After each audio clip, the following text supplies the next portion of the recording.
ఓం కాళకాలాయ విద్మహే కాళాతీతాయ ధీమహి తన్నో శ్రీ నరదృష్టి నివారణ కాళభైరవాయ నమో నమః.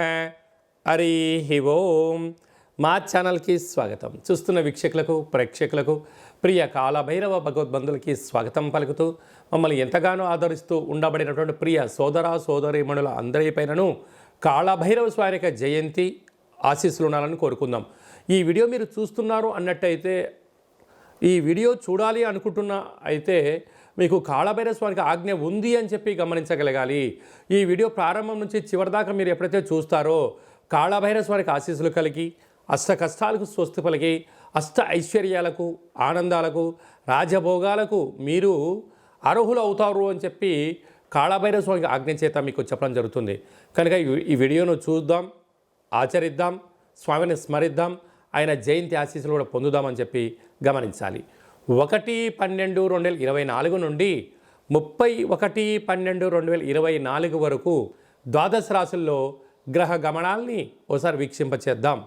వృషభ రాశిలో గురు సంచార స్థితి శత్రుస్థానంలో, కర్కాటక రాశిలో కుజ భగవానుడు నీచ సంచార స్థితి, కన్యరాశిలో కేతు సంచార స్థితి, వృశ్చిక రాశిలో రవి బుధ సంచార స్థితి బుధాదిత్య రాజయోగము, ధనుసు రాశిలో శుక్ర భగవానుడు సంచార స్థితి, కుంభరాశిలో శని భగవానుడు స్వక్షేత్ర సంచార స్థితి, మీనరాశిలో రాహు సంచార స్థితితో ద్వాదశ రాశుల్లో గ్రహ గమనాలు ఈ విధంగా ఉన్నాయి.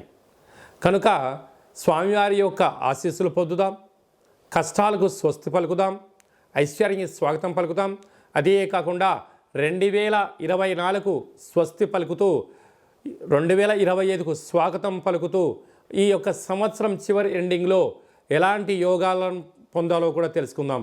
ప్రధానంగా మనకు ఈ సంవత్సరము 2024 కనుక 8 సంఖ్య, అందులో 31 4 సంఖ్య, మంగళవారం పూట అమావాస్యతో వచ్చింది. కనుక ఇలాంటి అమావాస్య తిథుల ఎందున అంటే మనకు సంపూర్ణమైన సంవత్సరం చివరి ఎండింగ్లో ఎలాంటి విధి విధానాలు పాటించాలి, ఏవి చేయొచ్చు, ఏవి చేయకూడదు.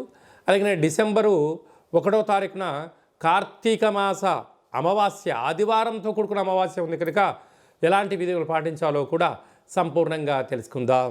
తులారాశి వారు ఈ ఆదివారం అమావాస్య సందర్భంగా కాళభైరవ స్వామి యొక్క జయంతి సందర్భంగా ఆంగ్ల సంవత్సరం క్యాలెండర్ చివరి మాసం అవ్వడం వలన ఎలాంటి దోషాన్ని ఎలా తొలగించుకోవాలి, ఐశ్వర్యానికి ఆనందానికి స్వాగతం ఎలా పలకాలో ఈ వీడియోలో సవివరంగా సంపూర్ణంగా తెలుసుకుందాం.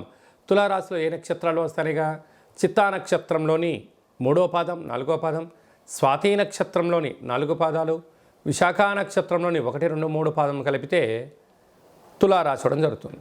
చాలామందికి పుట్టినటువంటి కాల సమయంలో డేటా ఆఫ్ బర్త్లో లేనటువంటి కారణం వలన పేరు యొక్క మొదటి అక్షరాన్ని అనుసరిస్తూ ఆ రాశిని తెలుసుకునే ప్రయత్నం చేద్దాం. రా, రీ, శ్రీ, రు, రే, రో, తా, తి, తు, తే అక్షరాల వారందరూ కూడా తులారాశి జాతకులే. తులారాశి యొక్క అధిపతి శుక్ర భగవానుడు. వీరికి విశేషంగా 2వ స్థానంలో బుధాదిత్య రాజయోగము, రవి బుధులు కలిసి ఉండడం వలన ప్రభుత్వ ఉద్యోగ ప్రయత్నం చేసేవారికి మంచి కాలము, ప్రైవేట్ రంగ సెక్టార్లో ఉండబడిన ప్రమోషన్స్, మీరు ఏదైతే అనుకుంటున్నారో పెట్టుబడులు, ఆకర్షణ కార్యక్రమాల్లో తులారాశి వారు ఎన్నడూ చూడనంత విజయాన్ని మీ సొంతం చేసుకుంటారని చెప్పి గమనించాలి. తృతీయంలో శుక్ర భగవానుడు సంచారం చేయడం వలన తల్లిదండ్రుల నుంచి, అన్నదమ్ముల నుంచి, అక్కా చెల్లెల నుంచి, బంధువుల నుంచి, మిత్రుల నుంచి గతంలో మీరు చేసిన మంచి సహాయ కార్యక్రమం వలన ఇప్పుడు అవుట్పుట్స్ రావడం, మంచి ఫ్రూట్స్ వలన ధనంతో, అదృష్టంతో, ఆనందంతో మీకు మంచి కాలము అని చెప్పి గమనించగలగాలి. పంచమ స్థానంలో శని సంచార స్థితి ఉండడం వలన పిల్లలు, చదువులు, అభివృద్ధి, కెరియరు, షేర్లు, అలాగనే విశేషమైనటువంటి స్థిరచరాస్తులు కొనుగోలు, క్రయ విక్రయాలు తులారాశి వారి సొంతం.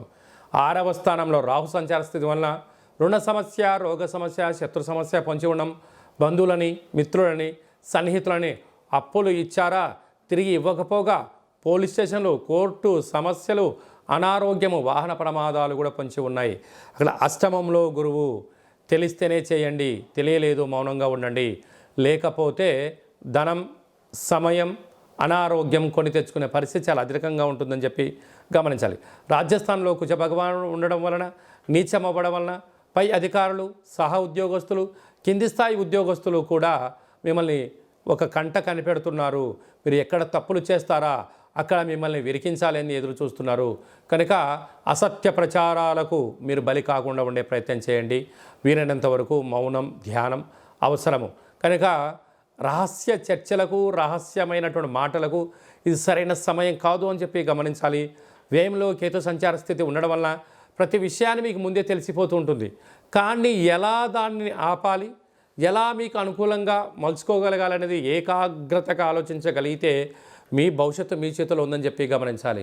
కనుక ఈ ఆదివారం అమావాస్య ఈ యొక్క సంవత్సరం చివరి రోజులో అవ్వడం వలన ఒక తెలుపు క్లాత్ను పరిచి అందులో బొబ్బర్లను పోచి కూష్మాండ దీపాన్ని పెట్టి పూజ చేసుకొని మీకు మీ ఇంటికి వ్యాపారస్థానం దిష్టి తీసి బ్రాహ్మణుడికి దానం చేయండి.